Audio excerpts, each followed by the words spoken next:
মাম্মা গান করেছ কোন কହୁଛ হচ্ছে দেখো এটা কোন এইটা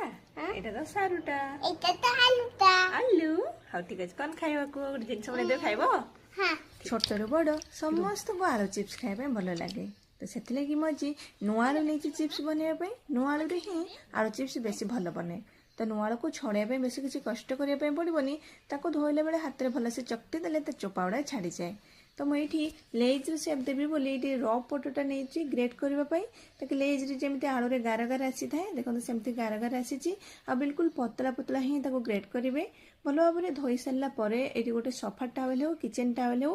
ତାପରେ ଏମିତି ଆଳୁ ଗୁଡ଼ାକ ରଖିଦେବା ରଖିକି ଭଲ ଭାବରେ ତାକୁ ପୋଛିଦେବେ ଆଳୁରେ ବିଲକୁଲ ପାଣି ନ ରହିବା ଦରକାର ଯଦି ଆଳୁରେ ପାଣିଟା ରହିଯିବ ତାକୁ ଫ୍ରାଏ କଲା ବେଳେ ଆଳୁଟା ପୁରା ନରମ ଲାଗିବ କ୍ରିସ୍ପି ବିଲକୁଲ ହେବନି ବିଲକୁଲ ଶୁଖି ହେଇସାରିଲା ପରେ ଯାଇକି ଆଳୁଟା ଫ୍ରାଏ କରିବା এইটি তেলটা ଭଲ ଭାବରେ ଗରମ ହେଇସାରିଲା ପରେ ଯେତିକି କରେଇ ହିସାବରେ ଯେତିକି ଆଳୁ ଧରିବ ଅଳ୍ପ ଅଳ୍ପ କରି ପକେଇବା ଆଉ ଏପଟ ସେପଟ କରିକି ତାକୁ ଭଲସେ ଲାଇଟ୍ ବ୍ରାଉନ୍ କଲର୍ ହେଲା ପର୍ଯ୍ୟନ୍ତ ମାନେ କ୍ରିସ୍ପି ହେଲା ପର୍ଯ୍ୟନ୍ତ ଫ୍ରାଏ କରିଦେବା ଏଇଠି ମୋ ଫୋନ୍ରେ ମାନେ ଭିଡ଼ିଓରେ ଆଳୁଟା ବେଶୀ ବ୍ରାଉନ୍ ଦେଖାଯାଉଛି କିନ୍ତୁ ଏତେ କଲର୍ ହେଇନଥିଲା କମ୍ ହେଇଥିଲା ଏଇଠି ସବୁ ଆଳୁ ମାନେ ଚିପ୍ସ କରିସାରିଲା ପରେ ମୁଁ ଗରମ ଥିଲା ଅବସ୍ଥାରେ ୟା ପରେ ପକେଇଥିଲି ଟେଷ୍ଟ ହିସାବରେ ବ୍ଲାକ୍ ସଲ୍ଟ ଚାଟ୍ ମସଲା ପକେଇଥିଲି ଅଳ୍ପ ଟିକେ ପକେଇଥିଲି ଲଙ୍କା ଗୁଣ୍ଡ ଆପଣ ଚାହିଁଲେ ଏଇଠି ଜିରା ଗୁଣ୍ଡ ଗୋଲମରିଚ ଗୁଣ୍ଡ ଏସବୁ ବି ପକେଇ ପାରିବେ ଏସବୁ ପକେଇ ସାରିଲା ପରେ ହାତରେ ତାକୁ ବେଶୀ ଭଲସେ ଗୋଳେଇବେନି ଯେଉଁ ଜାଗାରେ ରଖିଥିବେ ସେଇ ଜାଗାରେ ଏମିତି ଏପଟ ସେପଟ କରି ତାକୁ ଭଲ ଭାବରେ ମସଲା ସାଙ୍ଗରେ ଗୋଳେଇ ଦେବେ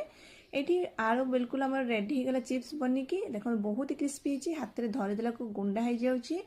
ତ ପିଲାମାନଙ୍କୁ ଆଉ ଟିକେ ବେଶୀ ଆଟ୍ରାକ୍ଟ କରିବା ପାଇଁ ତ ମୁଁ ଗୋଟେ ଲେଜ୍ ଜରିରେ ଚିପ୍ସ ଗୁଡ଼ାକ ସବୁ ଭରି ଦେଉଛି ତାପରେ ଡୁଗୁକୁ ଦେବି ଟେଷ୍ଟ କରିବା ପାଇଁ ଡୁଗୁ ଟେଷ୍ଟ କରି କ'ଣ କହୁଛି ତା ମୁହଁରୁ ଶୁଣନ୍ତୁ ଡୁଗୁ ଦେଖ ତୋ ପାଇଁ ଗୋଟେ ବଢ଼ିଆ ଜିନିଷ ଆଣିଛି ଖାଇକି ଦେখ ଖାଇକି ଏଇଟା କ'ଣ କହିଲି କେମିତି ଲାଗୁଛି ভিডিও কেমিতি লাগলে লাইক সাবস্ক্রাইব করিবে এইটাকে জমা ভুলিবেনি ରହିଲୁ লাইলো জয় জগন্নাথ।